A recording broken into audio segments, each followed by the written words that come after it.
So you will, of course, remember the weird drag show event that was held outside a Bonnie Sumner, what is it? Bonnie Lake Sumner, thank you. Bonnie Lake Sumner Elementary School last month.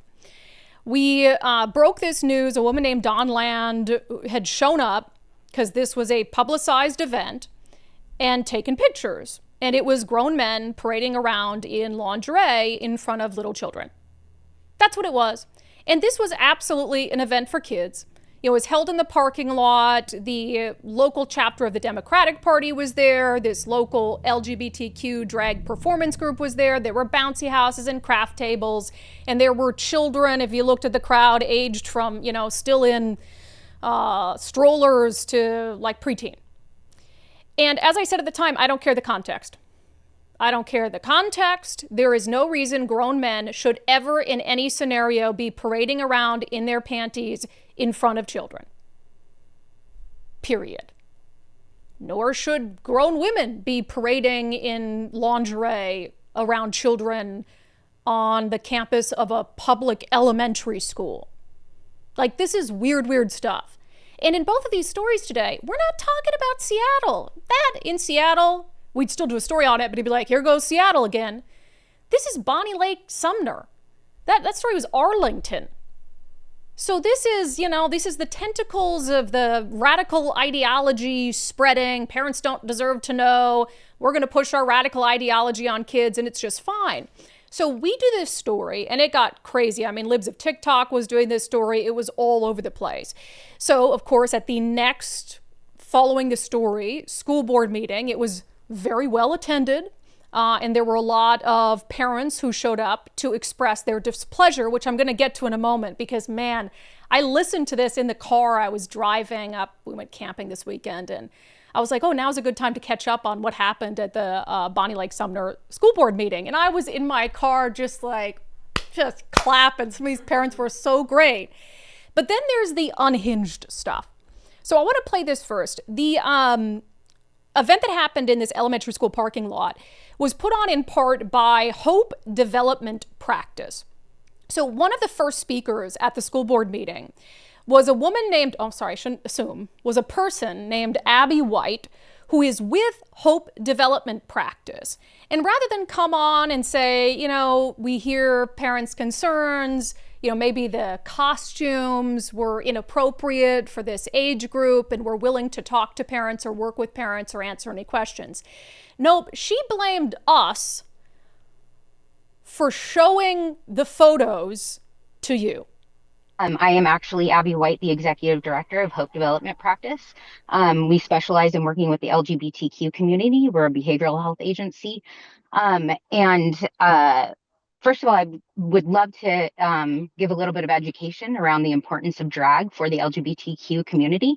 Pride initially started out of discrimination that was happening. The first people to step up were drag performers and trans people in the community to rise up against the discrimination that was happening.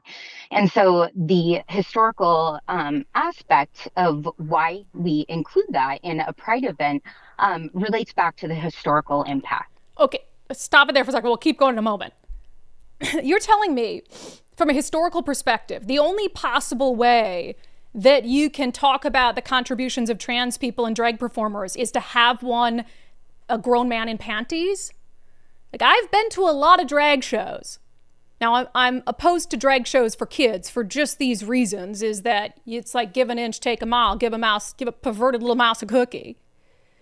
But I've been to a lot of drag shows. And even in adult settings, I've been to drag shows where the performers were wearing more clothing than that. So you can talk about the history and the importance of drag and trans performers and fighting back for equal rights. It doesn't mean that you have to parade a grown man in front of children in panties and have him do the splitsies in the air. Okay? Let's keep going. I do want to acknowledge the inappropriate photos that were taken. Our legal team did go back and look into the pictures and what was displayed without consent. What? First of all, the photographer is someone who's well known to go to Pride events and take inappropriate pictures to try to slander the LGBTQ What? community. And the photos, we went back and talked to Riff Raff, those were not consensual, nor were they from angles that were ever at the audience. Those were intentional photos to unfortunately cause a rise up of hate, which unfortunately resulted in me getting death threats, my staff getting death threats, our Pride performers getting death threats.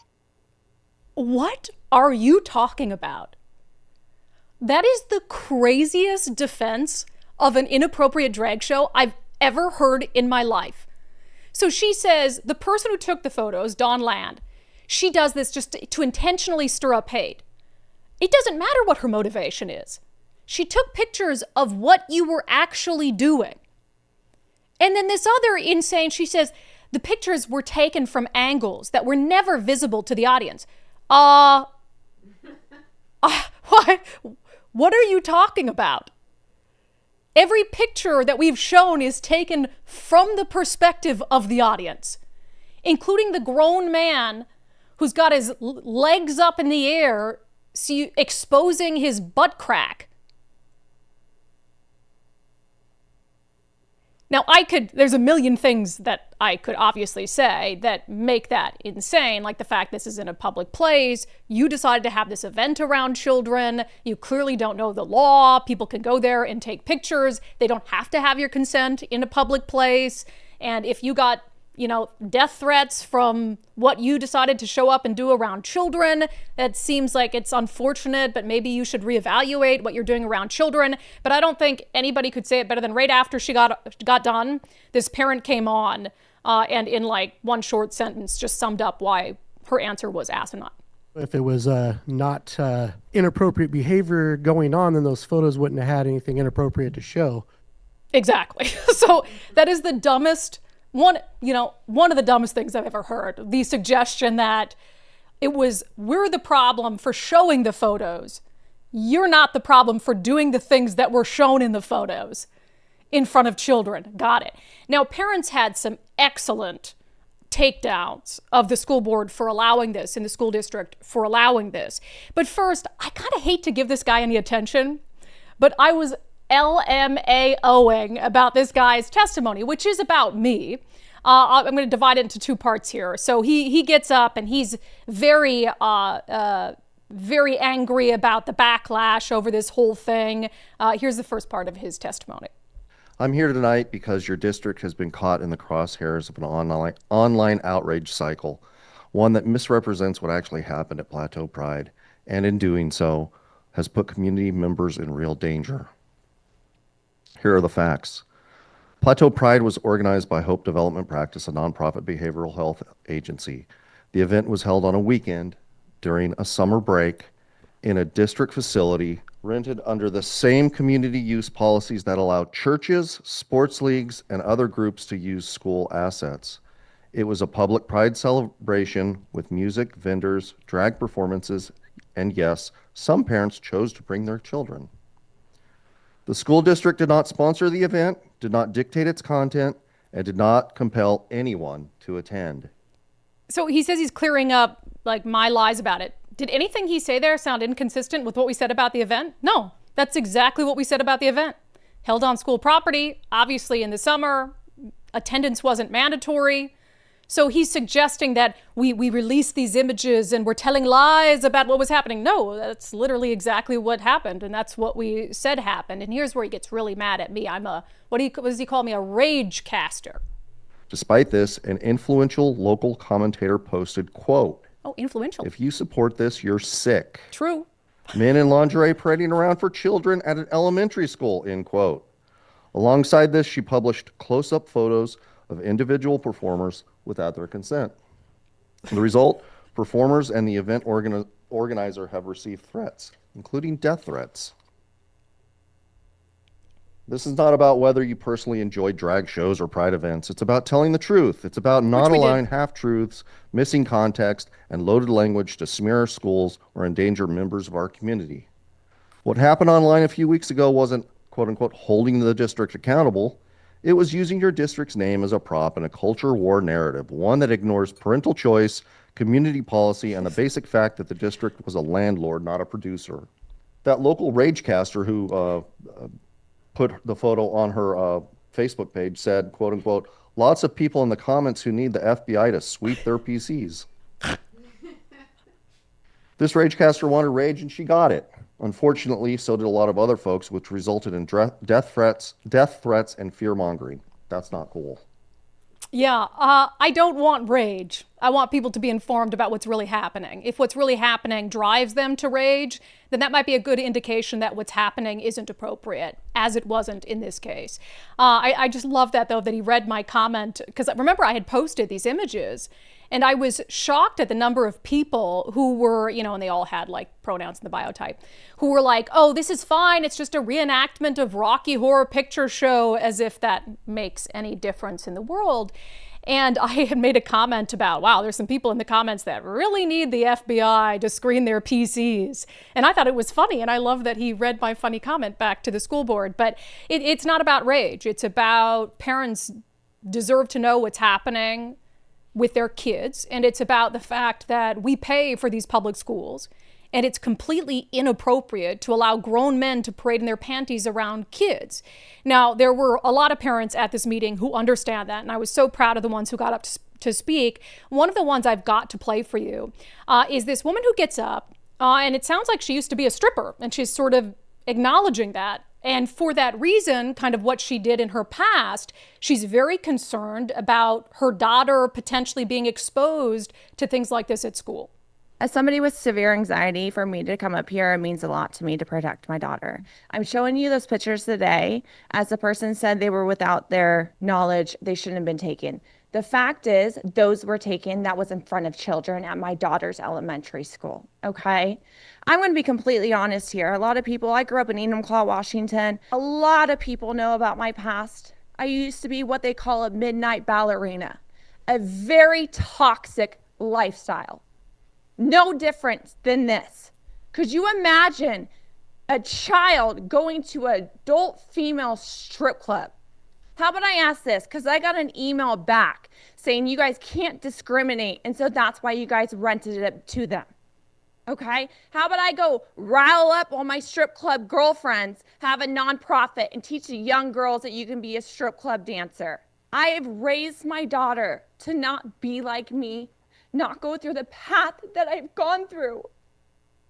And I expect her to be in school and be protected. Amen, sister. And she's right. It's not about trans, it's not about gay, straight. It's about appropriate for children or inappropriate for children. Period.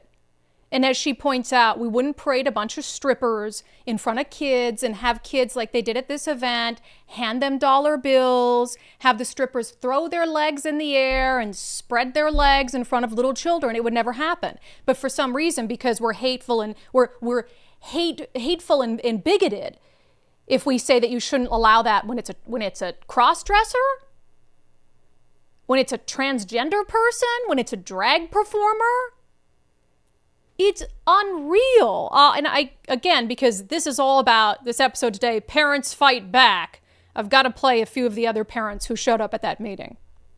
It's sickening that you guys allowed that there. You guys with your gay straight club at school, it just leaves sexuality out of it. I don't care if a kid's gay or straight or if anybody is. It's not anybody's business. Leave sexuality out of it. Teach them sex ed, but leave the sexuality out of it.